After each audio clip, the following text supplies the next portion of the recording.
Hi everyone, Stacy Whiter here on behalf of Campus Mortgage with some quick tips for you on FHA mortgages. What's considered an inducement to purchase? Now just a quick reminder before we get started, this video is for informational purposes only and should not be considered legal advice or used in place of FHA guidelines.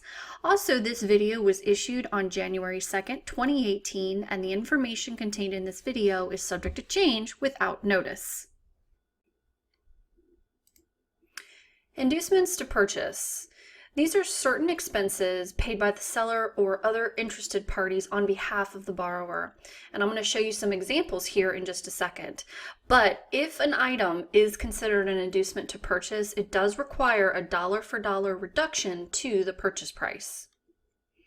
So here are some inducements. Now, this is not an all-encompassing list, but it includes many of the examples. So first of all, contributions exceeding 6% of the purchase price would be considered an inducement because the max seller contribution is 6% of the purchase price on an FHA loan. Also, contributions exceeding origination fees or other closing costs and discount points. Moving costs, so that would be paying for the borrower's moving costs. Excess rent credit, so if you've got a situation where the borrower is purchasing the house that they're living in and renting, giving them some sort of excessive rent credit would be or could be considered an inducement to purchase. Repair allowances, certain repair allowances, giving them an allowance to put in a whole new kitchen or new flooring. Paying off consumer debt, so paying off some of the borrower's debt to help them qualify. Personal property, so that's maybe leaving behind a riding lawnmower or something that's not permanently affixed to the property that has value could be considered an inducement to purchase. Sales commissions on the borrower's present residence. So if you've got a borrower who is selling their home and they get some sort of credit towards the commission on that property, real estate credit, that could be considered an inducement to help them purchase the other home. And we'll talk more about that in a second. Also, below market rent, except for borrowers who meet the identity of interest exception for family members. So these are all examples of inducement to purchase, certainly not an all-inclusive list. Let's talk about the sales commission. So the seller and or another interested party, if they pay any portion of the borrower's sales commission on the sale of basically their departure residence, that can be considered an inducement to purchase.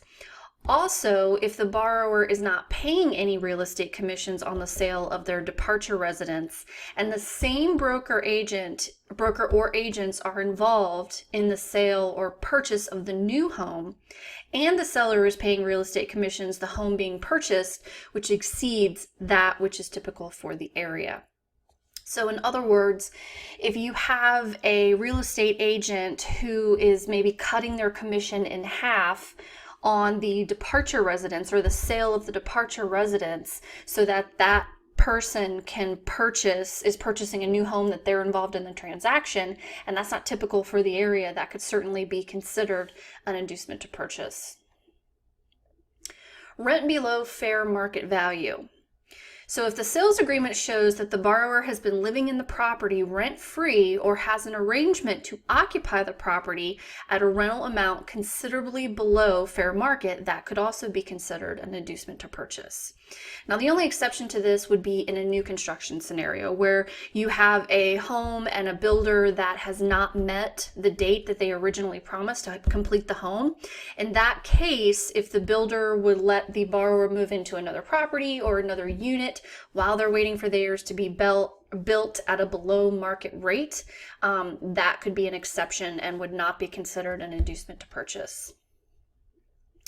Personal property. So replacement of some of the following existing personal property items that I'm going to list here in just a second would not be considered an inducement to purchase as long as the replacement is made prior to closing and no cash changes hand between the seller and the buyer. So these would be things like the range, the refrigerator, a dishwasher, dryer, carpeting, window treatments, or other items that are deemed appropriate by HUD.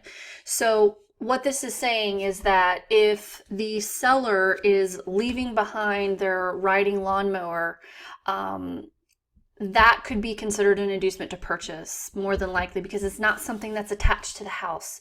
And more than likely, you would have to lower the purchase price based on the value of that riding lawnmower. However, if it's a refrigerator, dishwasher, things like that, those are typically things that go with the house, would not be considered an inducement to purchase. All right, that concludes this video. Thank you so much for watching. For more tips and videos, please visit campusmortgage.org to look for their weekly mortgage video tips designed for all mortgage professionals, including underwriters, loan officers, processors, closers, and post-closers.